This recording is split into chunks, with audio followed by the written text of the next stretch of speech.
सिर्फ 2 दिनों की छुट्टी के लिए दोनों ने इतने कपड़े पैक कर लिए थे मानो वो सप्ताह भर कहीं छुट्टी मनाने जा रहे थे। विजय और संगीता दोनों की शादी को 4 महीने बीत चुके थे, परंतु काम में दोनों इतने व्यस्त थे कि हनीमून पर नहीं जा पाए। समय हाथ में बहुत कम था, इसलिए विजय ने दिल्ली शहर से थोड़ी दूरी पर एक रिजॉर्ट में बुकिंग कराई ताकि आने जाने में समय बर्बाद नहीं होगा। आज जरूरत से ज्यादा ही ट्रैफिक का सामना करना पड़ रहा था, परंतु एक बार जब गाड़ी ने नेशनल हाईवे पकड़ी, फिर वो हवा से बातें कर रही थी। गाड़ी के अंदर हीटर होने के कारण दोनों को बाहर पड़ रही ठंड का कोई अंदाजा ही नहीं था। गाड़ी की रफ्तार उस हाईवे पर अचानक से धीमी पड़ गई। विजय के एक्सीलरेटर दबाने के बावजूद गाड़ी की रफ्तार में कोई बदलाव नहीं आया और गाड़ी बंद पड़ गई। गाड़ी का दरवाजा खोल जैसे ही विजय ने बाहर कदम रखा, उसे बाहर पड़ रही कड़ाके की ठंड का एहसास हुआ। एक अजीब सी चुभन थी इस ठंड में। सुनसान सड़क पर गाड़ी खराब हो जाने से संगीता थोड़ा घबरा गई थी। विजय ने उसका हौसला बढ़ाया और कहा, तुम चिंता मत करो, मैं अभी गाड़ी ठीक कर दूंगा।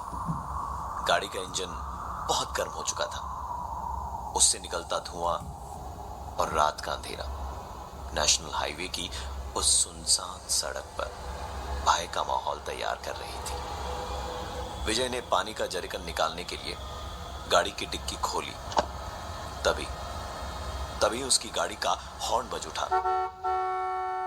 सोचने वाली बात यह है कि विजय और संगीता दोनों ही गाड़ी के बाहर थे, तो हॉर्न कैसे बजा? गाड़ी खराब हो गई थी, इसलिए इसे ज्यादा तवज्जो ना देते हुए विजय ने कार्बोरेटर में पानी डाला और करीबन 10 मिनट बाद विजय ने गाड़ी शुरू करी। गाड़ी शुरू हुई और साथ ही शीशे पर एक दस्तक। शीशा नीचे किया तो एक लड़की थी वहां जो कह रही थी, विजय मेरे पीछे कुछ गुंडे पड़े हैं जो मुझे मारना चाहते हैं, मुझे प्लीज अपने साथ ले चलिए और आगे कहीं भी बीच रास्ते में उतार दीजिएगा। विजय और संगीता ने उसे लिफ्ट तो दे दी, पर 5 मिनट ही बीते होंगे कि संगीता के दिमाग में एक सवाल उठा कि कैसे एक अनजान लड़की उसके पति का नाम लेते हुए कहती है कि विजय मेरे पीछे कुछ गुंडे पड़े हैं। डरी हुई संगीता ने जैसे ही पीछे मुड़कर देखा तो उसे अपनी आंखों पर यकीन नहीं हो रहा था। थोड़ी देर पहले उन्होंने जिस लड़की को अपनी गाड़ी में लिफ्ट दी थी, वो उस गाड़ी में नजर ही नहीं आ रही थी। संगीता ने विजय से गाड़ी रोकने के लिए कहा कि तभी अचानक एक आवाज आई, गाड़ी रोके तो अच्छा नहीं होगा। यह आवाज दोनों ने स्पष्ट रूप से सुनी थी। संगीता पर न जाने कैसा भूत सवार था, उसने बोल कर विजय को गाड़ी रोकने के लिए मजबूर कर दिया। जैसे ही गाड़ी रुकी, एक आवाज संगीता के कानों से टकराई, गाड़ी रोककर तुमने अच्छा नहीं किया। एक अजीब सी शांति थी उसके बाद गाड़ी के अंदर। विजय और संगीता दोनों एक दूसरे का मुंह देख रहे थे, क्योंकि दोनों को समझ नहीं आ रहा था कि पिछले 10 मिनटों में उनके साथ हुआ क्या था। जो कुछ भी घटा था वो सच था या उनका वहम। कई सवाल लिए विजय गाड़ी से नीचे उतरा और साथ साथ संगीता भी। गाड़ी से नीचे उतरकर जो नजारा देखा वो उन्हें यकीन नहीं हो रहा था। ये वही जगह थी जहां करीबन 15 मिनट पहले उन्होंने उस लड़की को लिफ्ट दी थी।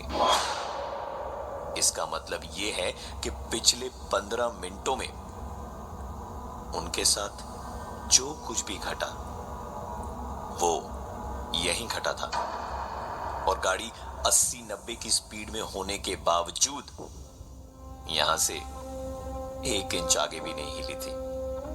विजय और संगीता इससे पहले कि कुछ समझ पाते, एक बार फिर से चौंक चुके थे एक आवाज सुनकर। एक जोरदार आवाज आई जो उनके बगल से गुजरती हुई ट्रक के हॉर्न की थी। ट्रक के हॉर्न ने मानो विजय और संगीता के किसी बुरे सपने को तोड़ दिया। दोनों तुरंत अपनी गाड़ी में बैठे और वापस अपने घर दिल्ली की ओर चल दिए। रविवार की रात बहुत लंबी थी विजय और संगीता के लिए।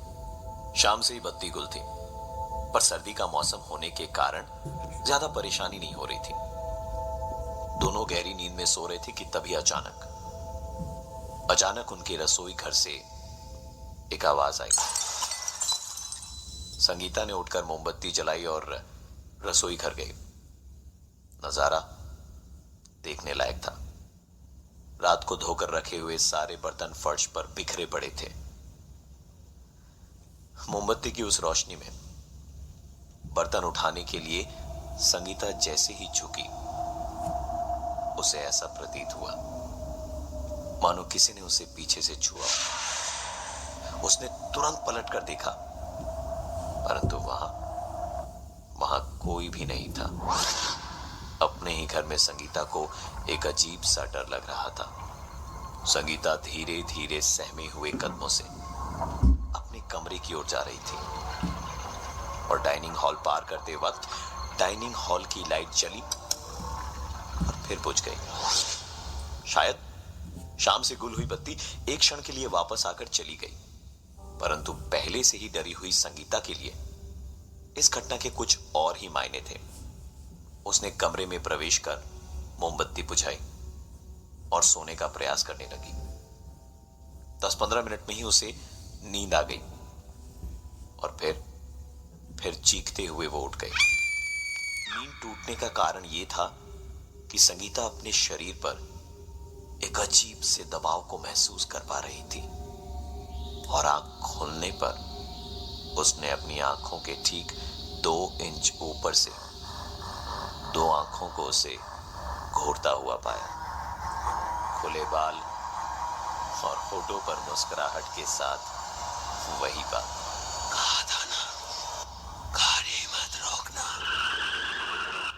और उसके बाद उनके साथ जो हुआ वो कभी सोच भी नहीं सकते थे। संगीता को वो औरत दिन रात घर में या बाहर कहीं भी दिखाई देती और परेशान करती। तंग आकर दोनों ने घर बदल लिया और घर बदलते साथ ही ये सारी घटनाएं उन दोनों के साथ बंद हो गईं। इन सारी बातों को 2 साल हो गए थे। संगीता और विजय का अब 1 साल का बेटा भी था। एक दिन ब्रेकफास्ट टेबल पर विजय बैठा था तो संगीता ने कहा, अरे वाह, आज तो कमाल ही हो गया। आज लाड साहब खुद ही तैयार होकर बैठ गए, मुझे कपड़े भी नहीं निकाल के देने पड़े। विजय ने हंसते हंसते कहा, हाँ, तुमने नहीं किया तो क्या गाड़ी वाली भूतनी ने करके दे दिया। इसके पहले कि संगीता विजय की इन बातों पर रिएक्ट करती, कमरे से उसके बच्चे की जोर जोर से रोने की आवाज आने लगी।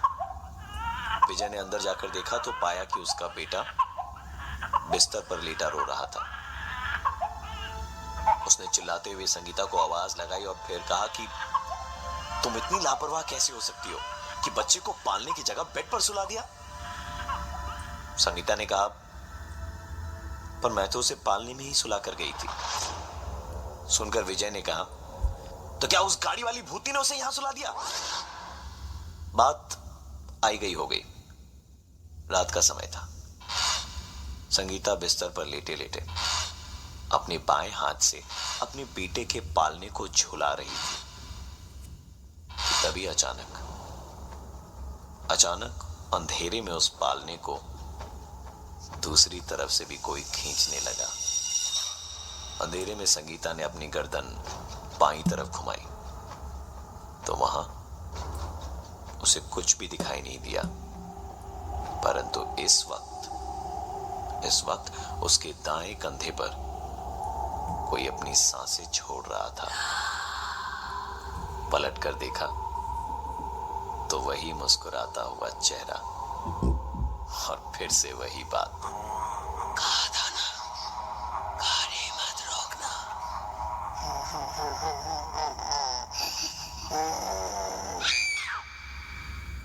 मैं हूं प्रवीण और ये थी आज की एक कहानी ऐसी भी। और अगली बार से हाईवे पर किसी के लिए अपनी गाड़ी मत रोकना।